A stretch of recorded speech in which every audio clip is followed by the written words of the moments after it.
ಜಗದೀಶ್ ನಾಗರಾಜಯ್ಯರವರು, ಎಂ ರಾಜುರವರು, ಟಿ ತಿಮ್ಮೇಗೌಡರವರು, ಕೆ ವಿ ನಾರಾಯಣಸ್ವಾಮಿರವರು, ಪ್ರಸಾದ್ರವರು, ಇನ್ನಿತರ ಎಲ್ಲ ಹಿರಿಯ ಮುಖಂಡರುಗಳು ಈ ಕಾರ್ಯಕ್ರಮವನ್ನು ಉದ್ಘಾಟಿಸುತ್ತಿದ್ದಾರೆ. ಸುರೇಶ್ ಅವರೇ,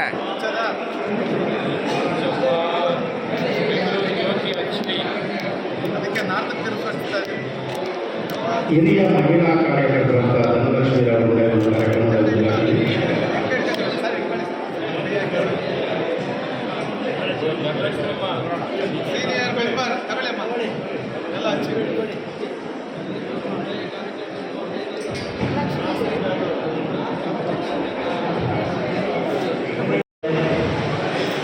ಈ ಒಂದು ದಿನದ ನಮ್ಮ ಬಸವನಗುಡಿ ಕ್ಷೇತ್ರದ ಕಾರ್ಯಕರ್ತರ ಸಭೆ ಹಾಗೂ ಸದಸ್ಯತ್ವ ನೋಂದಾವಣೆ ಅಭಿಯಾನ ಈ ಒಂದು ಕಾರ್ಯಕ್ರಮಕ್ಕೆ ಚಾಲನೆ ಕೊಟ್ಟರು. ಈ ಒಂದು ಕಾರ್ಯಕ್ರಮವನ್ನು ಏನು ಆಯೋಜನೆ ಮಾಡಿದ್ದೀವಿ, ಕಾರ್ಯಕ್ರಮಕ್ಕೆ ಆಗಮಿಸಿರುವ ಬೆಂಗಳೂರು ನಗರ ಘಟಕದ ಅಧ್ಯಕ್ಷರಾದ ರಮೇಶ್ ಗೌಡರವರನ್ನು ಪ್ರೀತಿಯಿಂದ ನಮ್ಮ ಈ ಒಂದು ಕಾರ್ಯಕ್ರಮಕ್ಕೆ ಸ್ವಾಗತಿಸುತ್ತಿದ್ದೇನೆ. ನಮ್ಮ ರಮೇಶ್ ಅವರು ಬೆಂಗಳೂರು ನಗರದ ಅಧ್ಯಕ್ಷರಾಗಿ ಕೆಲವೇ ಸಮಯದಲ್ಲಿ ಬೆಂಗಳೂರು ನಗರ ಘಟಕದ ಎಲ್ಲ 28 ವಿಧಾನಸಭಾ ಕ್ಷೇತ್ರಗಳಲ್ಲಿ ಕಾರ್ಯಕರ್ತರನ್ನು ಹುಡುಗಿಸಿ ಎಲ್ಲರಲ್ಲಿ ಅಭಿಯಾನವನ್ನು ಯಶಸ್ವಿಯಾಗಿ ನಡೆಸಿಕೊಂಡು ಬರ್ತಾ ಇದ್ದಾರೆ. ನಮ್ಮ ಬಸವನಗುಡಿಯ ಕಾರ್ಯಕರ್ತರ ಸಭೆ ಸ್ವಲ್ಪ ವಿಳಂಬವಾಗಿದೆ, ಅದಕ್ಕೋಸ್ಕರ ನಾನು ಅವರಲ್ಲಿ ಕ್ಷಮೆ ಯಾಚಿಸ್ತೀನಿ. ಮುಂದಿನ ದಿನಗಳಲ್ಲಿ ನಾವು ನಮ್ಮ ಬಸವನಗುಡಿಯ ಕಾರ್ಯಕರ್ತರೆಲ್ಲ ಚುರುಕಾಗಿ ಕೆಲಸ ಮಾಡಿ ಆದಷ್ಟು ಬೇಗ ಸದಸ್ಯತ್ವ ಅಭಿಯಾನವನ್ನು ಸಂಪೂರ್ಣಗೊಳಿಸಿ ತಮಗೆ ಎಲ್ಲ ಮಾಹಿತಿಯನ್ನು ತಲುಪಿಸ್ತೀವಿ ಅಂತ ಈ ಸಮಯದಲ್ಲಿ ಹೇಳಿ ಮತ್ತೊಮ್ಮೆ ತಮ್ಮನ್ನು ಈ ವೇದಿಕೆಗೆ ಬರಮಾಡ್ಕೊಳ್ತಾ ಇದ್ದೇನೆ. ರಮೇಶ್ ಗೌಡ ಅವರಿಗೆ ನಮಸ್ಕಾರಗಳು. ಮತ್ತೆ ಅದೇ ರೀತಿ ನಿಮ್ಮೆಲ್ಲರ ಪರವಾಗಿ ಅರ್ಪಿಸ್ತಾ ಇದ್ದೇವೆ.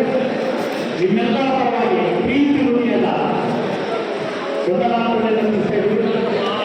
ಸನ್ಮಾನ ಶ್ರೀ ಹಾಗೂ ನಡೆಸುತ್ತಿದ್ದಂಥ ಎಲ್ಲ ಕಾರ್ಯಕರ್ತರಿಂದ ರಮೇಶ್ ಅವರಿಗೆ ಗೌರವವನ್ನು ಹಾಗೆ ಗೌರವವನ್ನು ಸಲ್ಲಿಸ್ತಾ ಇದ್ದೇವೆ. ಹಾಗೆ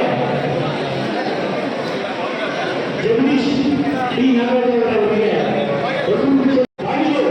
ಅವರಿಗೆ ನಿಮ್ಮೆಲ್ಲರ ಪರವಾದ ಪ್ರೀತಿಯ ಗೌರವವನ್ನು ಸಲ್ಲಿಸ್ತಾ ಇದ್ದೇವೆ.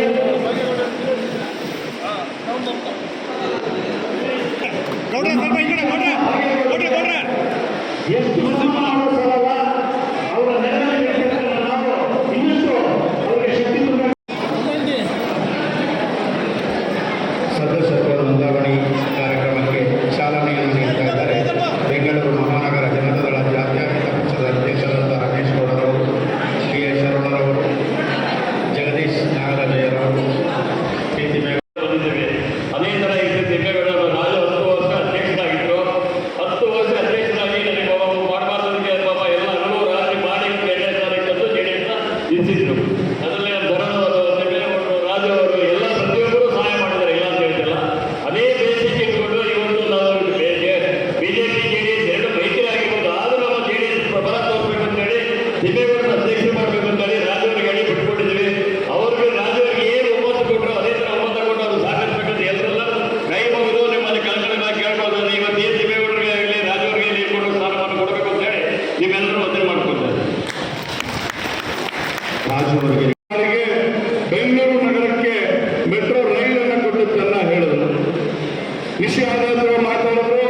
ಈ ಸದಸ್ಯತ್ವ ನೋಂದಣಿ ಅಭಿಯಾನದಲ್ಲಿ ಅದೊಂದು ವಿಷಯ ಆಧಾರಿತ ಕಾರ್ಯಕ್ರಮನೇ ಕೂಡ ಒಂದು.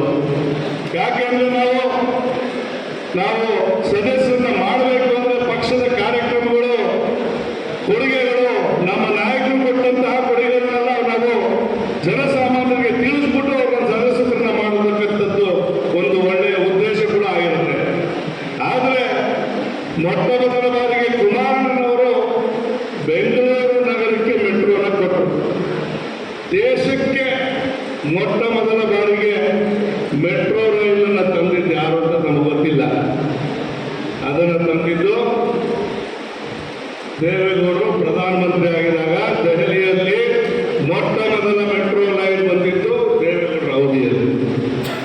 ಇವತ್ತಿನ ದಿವಸ ಪಕ್ಷ ಕೊಟ್ಟಿರುವುದು ರೈತ ಪರವಾದ ಕಾರ್ಯಕ್ರಮ.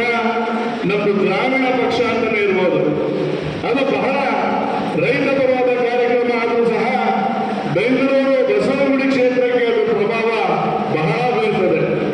ಇಲ್ಲಿ ಸೇರತಕ್ಕಂತಹ ಜನ ಮತದಾರರು ಬಹುಶಃ ಬಹುಸಂಖ್ಯೆಯಲ್ಲಿ ಮಂಡ್ಯ, ಹಳೆ ಮೈಸೂರು, ಕೋಣೆಯಲ್ಲು, ನಾಗಮಂಗಲ, ಮಾಗಡಿ ಕ್ಷೇತ್ರ ಇರತಕ್ಕಂತಹ ರೈತಾಪಿ ಕುಟುಂಬದಲ್ಲಿ ಬಂದಿರತಕ್ಕಂಥವ್ರು. ಬಸವನಗುಡಿ ಕ್ಷೇತ್ರಕ್ಕೆ ರೈತರ ಪರವಾಗಿ ಕೊಡತಕ್ಕಂಥ ನಮ್ಮ ಪಕ್ಷದ ಕಾರ್ಯಕ್ರಮ ಪ್ರಭಾವ ಬೀರುವುದರಲ್ಲಿ ಯಾವುದೇ ತರಹ ಅನುಮಾನ ಇಲ್ಲ.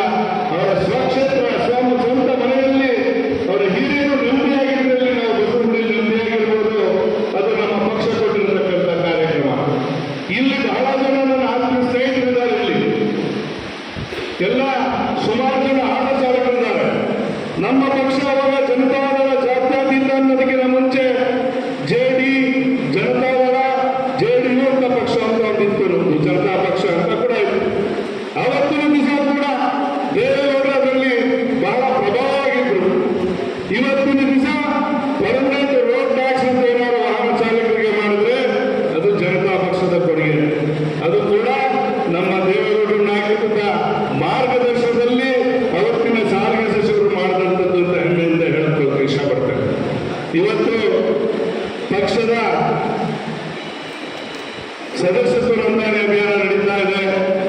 ನಾವೆಲ್ಲರೂ ಕೂಡ ಸೇರ್ಕೊಂಡು ಮಾಡತಕ್ಕಂತಹ ಸದಸ್ಯತ್ವ ನೋಂದಣಿ ಅಭಿಯಾನ ಅದು ಬಹುಮಟ್ಟದಲ್ಲಿ ಅದನ್ನು ಮೀರಬೇಕು. ನಮ್ಮ ನಾರಾಯಣಸ್ವಾಮಿ ಅವರು ಪಕ್ಷದಲ್ಲಿ ಇವತ್ತು ಬೆಳಿಗ್ಗೆ ಹೇಳಿದಾಗ ಈಗಾಗಲೇ 97,000 ಜನ ಸದಸ್ಯರಾಗಿದ್ದಾರೆ ಅಂತ ರಮೇಶ್ ಗೌಡರು ಬೆಳಿಗ್ಗೆ ಪಕ್ಷದ ಕಚೇರಿ ಇವತ್ತಿದ್ದಂಥ ಸಭೆಯಲ್ಲಿ ಹೇಳಿದ್ರು. ತಿಮ್ಮೇಗೌಡರಿಗೆ ಒಂದು ಮನವಿಯನ್ನು ಮಾಡ್ತೇನೆ. ಆ 97,000 ಜನ ಇಡೀ ಬೆಂಗಳೂರಿನಿಂದ ಆಗಿದ್ರೆ ಅವರು ಅವರ ಪ್ರಭಾವವನ್ನು ಬಳಸಿ ಇಲ್ಲಿ ಕಾರ್ಯಕರ್ತರನ್ನ ಪ್ರತಿಯೊಬ್ಬರನ್ನು ವಿಶ್ವಾಸಕ್ಕೆ ತೆಗೆದುಕೊಂಡು 97,000 ಜನ ಬೆಂಗಳೂರಲ್ಲಾಗಿದ್ರೆ ನಾವು ಬಸವನಗುಡಿ ಒಂದರಲ್ಲೇ 98,000 ಜನರನ್ನ ಮಾಡೋದ್ರಲ್ಲಿ ಯಾವುದೇ ತರಹ ಅನುಮಾನ ಇಲ್ಲ. ಮುಂದಿನ ದಿನಗಳಲ್ಲಿ ಬರತಕ್ಕಂಥ ಚುನಾವಣೆಗೆ ಅದು ಬಹಳ ಅನುಕೂಲ ಆಗ್ತದೆ. ಕುಮಾರಣ್ಣ ಮಾಡಿರ್ತಕ್ಕಂಥ ಸಾಧನೆಗಳು ನಿಖಿಲ್ ಅವರು ಚುನಾವಣಾ ರಾಜಕಾರಣದಲ್ಲಿ ಪರಾಭವಗೊಂಡಿರಬಹುದು, ಆದರೆ ರಾಜಕೀಯ ಜೀವನದಲ್ಲಿ, ಸಾರ್ವಜನಿಕ ಜೀವನದಲ್ಲಿ ಇವತ್ತು ಮಿಡುಗುತ್ತಾರೆ ಅಂದ್ರೆ ಇವತ್ತು ಯುವಕ ಮಿತ್ರ, ಈ ರಾಜ್ಯದಲ್ಲಿ ಇರತಕ್ಕಂಥ ಯುವ ಪ್ರತಿಭೆ ಅಂದ್ರೆ ಅದು ನಿಖಿಲ್ ಕುಮಾರಸ್ವಾಮಿ ಅಂದ್ರೆ ಇಲ್ಲಿ ಯಾವ ಪಕ್ಷದಲ್ಲೂ ಇರೋದಕ್ಕೆ ಸಾಧ್ಯನೇ ಇಲ್ಲ. ಇವತ್ತು ನೋಡ್ತಾ ಇದ್ರೆ ನೀವೇನು ಬಿಜೆಪಿ ಪಕ್ಷದಲ್ಲಿ ನಾವು ನಮ್ಮ ಸಹೋದ್ಯೋಗಿಗಳಾದರೂ ಸಹ ಸಹಮಿತ್ರರಾದರೂ ಸಹ ರಾಜಕೀಯ ಅಂತರಂಗದಲ್ಲಿ ಅವರಲ್ಲಿರ್ತಕ್ಕಂಥ ಗೊಂದಲ, ಕಾಂಗ್ರೆಸ್ ಪಕ್ಷದಲ್ಲಿ ಇರತಕ್ಕಂಥ ಗೊಂದಲ, ನಮ್ಮ ಪಕ್ಷದಲ್ಲಿ ಯಾವುದೇ ಗೊಂದಲ ಇಲ್ಲ. ನಮ್ಮ ನಾಯಕರಾದ ದೇವೇಗೌಡರು, ಕುಮಾರಸ್ವಾಮಿ ಅವರು, ನಿಖಿಲ್ ಅವರ ಹಾದಿಯಲ್ಲಿ ನಾವು ನೆಚ್ಚಿರುವಂತಹ ಮುಂದಿನ ದಿನಗಳಲ್ಲಿ ಪಕ್ಷದ ಅಭಿಯಾನ ಸಲುವಾಗಿ ನಾವು ಹೆಚ್ಚಿನ ರೀತಿಯಲ್ಲಿ ಸದಸ್ಯರನ್ನ ಮಾಡಿದ್ರೆ ಮುಂದೆ ಬರತಕ್ಕಂಥ ಚುನಾವಣೆಯಲ್ಲಿ ಸಂಘಟನೆ ಮಾಡೋದಕ್ಕೆ ಅನುಕೂಲ ಆಗ್ತದೆ. ಪಕ್ಷ ಜಯಬೇರಿಗೆಳಿಸೋದಕ್ಕೆ ಬಹಳ ಅನುಕೂಲ ಆಗ್ತದೆ. ಅವತ್ತಿನ ದಿವಸ ನಾವು ಜಯಬೇರಿಗೆಳಿಸಿದ್ರೆ ಮುಂದಿನ ಚುನಾವಣೆಯಲ್ಲಿ ಅವಕಾಶ ಸಿಕ್ಕಿದ್ರೆ ನಾವು ಶಾಸಕರನ್ನ ಆಗ್ಬೋದು, ಕುಮಾರಣ್ಣನವರ ಕೈ ಬಲಪಡಿಸ್ಬೋದು, ರಾಜ್ಯದ ಒಳ್ಳೆಯದಾಗ್ತದೆ. ಕುಮಾರಣ್ಣ ಮುಖ್ಯಮಂತ್ರಿ ಆದ್ರೆ ಗೊತ್ತಲ್ಲ ನಿಮಗೆ ಎಷ್ಟು ಒಳ್ಳೇದಾಗ್ತದೆ ಅಂತ. ಇವತ್ತು ನೋಡ್ತಾ ಇದೀವಲ್ಲ, ಒಂದು ಸಣ್ಣ ಈ ಕಾಲ ಅಂತ ಏನೋ ಮಾಡಿದ್ದಾರೆ, ಎಷ್ಟು ಗೊಂದಲ ಇದೆ. ಆವತ್ತಿನ ದಿವಸ ದೇವೇಗೌಡರು ಒಂದು ಸಣ್ಣ ಕಾರ್ಯಕ್ರಮ ಕೊಟ್ಟರು, ಬರೀ 100 ರೂಪಾಯಿ ಸ್ಕ್ವೇರ್ ಯಾರ್ಡ್. ನಮ್ಮ ಶ್ರೀನಗರದಲ್ಲಿ, ಹನುಮನಗರದಲ್ಲಿ ಇರತಕ್ಕಂಥ ಕಂದಾಯ ಯೋಜನೆಗಳು ಎಷ್ಟು ಬೇಗ ಸುಲಭವಾಗಿ ಸಕ್ರಮ ಆದವು. ಅವತ್ತು ಬಾಯಿಗಳು ಮೈ ಕೆಳಬಿಟ್ಟ ಮಾತಾಡೋದು ಜಾಸ್ತಿ ಮಾತಾಡೋದು ಹೋಗಲ್ಲ. ಏನೋ ಒಂದು ಗಾದೆನೂ ಇದೆ, ಮುಂಗಾರು ಮಳೆ ಸಿಗಾಕೋಬಾರ್ದಂತೆ ಕಡೆ ಭಾಷಣ ಮಾಡಬಾರ್ದಂತೆ. ಮುಂಗಾರು ಮಳೆ, ಬೆಂಕಿ, ಬಿರುಗಾಳಿ, ಆ ಮಳೆ ಸಿಗಾಕೊಂಡ್ರೆ ಹೊರ ಬರೋಕ್ಕೆ ಆಗಲ್ಲ. ಎಲ್ಲರೂ ಭಾಷಣ ಮಾಡೋದನ್ನು ಮಾತಾಡಿದ್ರೆ ಎಲ್ಲ ಮಾತಾಡ್ಬಿಟ್ಟಿರ್ತಾರೆ, ಆಗಲೇ ವಿಷಯಗಳೆಲ್ಲ ರಸ ಕಸ ಎಲ್ಲ ಏರ್ಬಿಟ್ಟಿರ್ತಾರೆ. ಇನ್ನು ಮಾತಾಡೋಕ್ಕೆ ವಿಷಯ ಇರಲ್ಲ, ಇನ್ನೇನು ಮಾತಾಡ್ತೀವಿ? ಅದು ನೋಡ್ಬಿಟ್ಟು ಬಾಯಿ ಹೊಡ್ತೀರಿ, ಅದನ್ನೇ ಹೇಳ್ಬೇಡ, ಸಂಕ್ಷಿಪ್ತವಾಗಿ ಮಾತಾಡೋದು. ನಾಯಕರ ಆದೇಶ ಅದು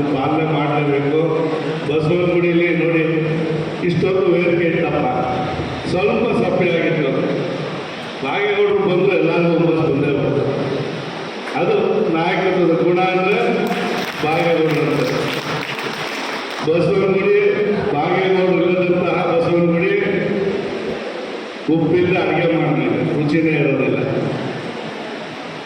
ಇವತ್ತು ದಿವಸ ಬೆಂಗಳೂರು ಮಹಾನಗರ ಜನತಾದಳ ಜಾತ್ಯತೀತ ಬಸವನಗುಡಿ ವಿಧಾನಸಭಾ ಕ್ಷೇತ್ರ ಸದಸ್ಯತ್ವ ನೋಂದಣಿ ಅಭಿಯಾನ ಹಾಗೂ ಬೂತ್ ಸಮಿತಿ ರಚನೆ ಕಾರ್ಯಕ್ರಮ ತಿಮ್ಮೇಗೌಡ ಅಧ್ಯಕ್ಷರು ಆದ ಮೇಲೆ ಮೊಟ್ಟ ಮೊದಲ ಕಾರ್ಯಕ್ರಮ.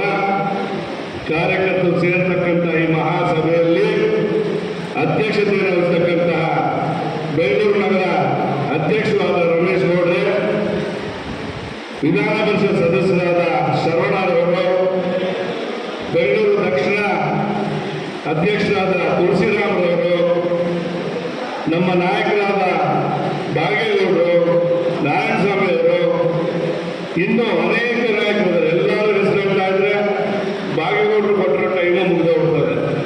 ಏನು ಮಾಡೋದು? ಆದ್ದರಿಂದ ಸಂಕ್ಷಿಪ್ತವಾಗಿ ವೇದಿಕೆಯಲ್ಲಿರ್ತಕ್ಕಂಥ ಎಲ್ಲ ನನ್ನ ಸಹೋದ್ಯೋಗಿಗಳೇ, ಮುಖಂಡರೇ, ಈ ಭಾಗದಲ್ಲಿ ಹೆಚ್ಚಾಗಿ ಮಹಿಳೆಯರು ಸೇರಿದಿರಿ. ಇಲ್ಲಿ 100% ಇರತಕ್ಕಂತಹ ಈ ಇವತ್ತಿನ ಈ ಸಭೆಯಲ್ಲಿ ಇಲ್ಲಿ ನೋಡ್ತಾ ಇದ್ರೆ ಖಂಡಿತವಾಗ್ಲೂ ಹೇಳ್ಬೋದು, ಮಹಿಳೆಯರಲ್ಲಿ 33% ಸೇರಿದ್ದಾರೆ.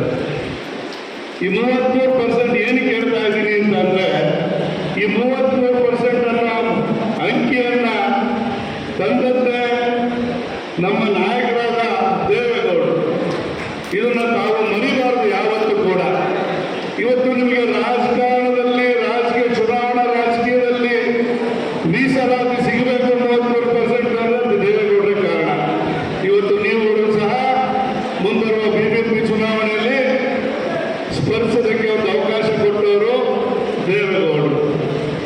ನಾರಾಯಣಸ್ವಾಮಿ ಅವರು ಪಕ್ಷದ ಸಾಧನೆಗಳನ್ನು ಹೇಳ್ತಾ ಇದ್ರು, ನಮ್ಮ ಪಕ್ಷ ಕೊಟ್ಟಂತಹ ಕೊಡುಗೆಗಳನ್ನು ಹೇಳ್ತಾ ಇದ್ರು. ಶಾಂತಿಯುತವಾಗಿ ನಮ್ಮ ಪಕ್ಷದ 28ನೇ ತಾರೀಕು ಅಂದರೆ ನೀವೆಲ್ಲರೂ ಸಹ ಆ ಒಂದು ಪುಸ್ತಕವನ್ನು ಮೆಂಬರ್ಶಿಪ್ ಒಂದು ಪುಸ್ತಕವನ್ನು ತಂದು ಖಾತೆ ಹಾಕಿಸ್ಕೊಳ್ತಕ್ಕಂಥ ಕೆಲಸ ಮಾಡಬೇಕು. ಇವತ್ತು ನಮ್ಮ ಪಕ್ಷ ಮಾಡಿರ್ತಕ್ಕಂಥ ಬಹಳಷ್ಟು ಅಭಿವೃದ್ಧಿಗಳು ಬಹಳಷ್ಟು ನನಗೆ ಹೆಮ್ಮೆಯನ್ನು ಪಡೆಯುವಂಥ ವಿಷಯ. ಒಬ್ಬರು ಹೆಸರೇ ಒಂದು ನಗರ ಅಧ್ಯಕ್ಷರಾಗಲಿ ನಮ್ಮ ಜಗದೀಶ್ ರಾಜ ಅಲ್ಲಿ ಚೇರ್ಗಳಿದೆ, ಇನ್ನು ಸ್ವಲ್ಪ ಚೇರ್ಗಳಾಗಪ್ಪ ಎಲ್ಲ ಹುಡುಗರು. ಸುಮ್ಮನೆ ಮನೆಯಲ್ಲಿ ಕೂತ್ಕೊಂಡು ಯಾರ ಹೆಸರು ಸಿಗುತ್ತೆ, ಯಾರ ಫೋನ್ ನಂಬರ್ ಸಿಗುತ್ತೆ ಬರೆಯೋದಲ್ಲ. ದಯವಿಟ್ಟು ಎಲ್ಲ ಕಾರ್ಯಕರ್ತರು ಬಂದು ಮುಖಂಡರು ಮತ್ತು ಶಾಸಕರಾದಂಥ ಟಿ.ಎ. ಶರವಣ ಅವರು ಆಗಮಿಸಿದ್ದಾರೆ. ಅವರಿಗೆ ನಿಮ್ಮೆಲ್ಲರ ಪರವಾಗಿ ನಾನು ಸ್ವಾಗತಿಸ್ತಾ ಇದ್ದೀನಿ. ಅವರಿಗೆ ಪುಷ್ಪಗುಚ್ಛ ನೀಡುವ ಮೂಲಕ ನಮ್ಮ ಬಸವನಗುಡಿ ವಿಧಾನಸಭಾ ಕ್ಷೇತ್ರದ ಅಧ್ಯಕ್ಷರಾದ ತಿಮ್ಮೇಗೌಡರು ಅವರನ್ನ ಪುಷ್ಪಗುಚ್ಛವನ್ನು ನೀಡಿ ಅವರನ್ನ ಸ್ವಾಗತಿಸ್ತಾರೆ. ಅದೇ ರೀತಿ ರಾಜು ಅವರು ವೇದಿಕೆಗೆ ಬರಬೇಕು. ಮತ್ತೆ ನಮಗೆ ಸ್ವಾಗತಿಸಿದ್ದೇವೆ. ಮತ್ತೆ ಬೆಂಗಳೂರು ನಗರದ ಪ್ರಧಾನ ಕಾರ್ಯದರ್ಶಿ ಸ್ವಾಗತಿಸ್ತಾ ಇದ್ದೇವೆ. ಅವರನ್ನು ಕೂಡ ಸ್ವಾಗತಿಸಿ. ಅದೇ ರೀತಿ ಮತ್ತೆ ಶಿವರಂಜಪ್ಪ ಅವರ ಸಭೆಗೆ ಸ್ವಾಗತಿಸಿದ್ದೇವೆ. ಮತ್ತೆ ಚಂದ್ರಪ್ಪನವರು ಹಿರಿಯ ನಾಯಕರು, ನಮ್ಮ ಕ್ಷೇತ್ರದಲ್ಲಿರುವಂಥವರು, ಅವರನ್ನು ಕೂಡ ತುಂಬ ಪ್ರಮುಖ ಕಾರ್ಯಕರ್ತರಾದ ವೆಂಕಪ್ಪನವರು ಕೂಡ ಈ ಸ್ವಾಗತಿಸಿದ್ದೇವೆ. ಮತ್ತೆ ಮಂಜುನಾಥ್ ವಿದ್ಯಾರ್ಥಿ ಜನತಾದಳ ದಯವಿಟ್ಟು ವಾರ್ಡ್ನ ಅಧ್ಯಕ್ಷರಾದ ರವಿಯವರು ಕೂಡ ಈ ಒಂದು ಕಾರ್ಯಕ್ರಮಕ್ಕೆ ಸ್ವಾಗತಿಸಿದ್ದೇವೆ. ಇನ್ನು ಒಂದು ಈ ಒಂದು ಕಾರ್ಯಕ್ರಮ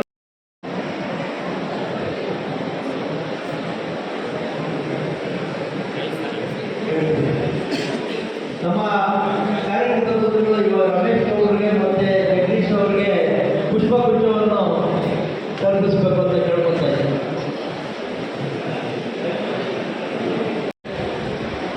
ಕುಣಿಗಲ್ ಕ್ಷೇತ್ರದ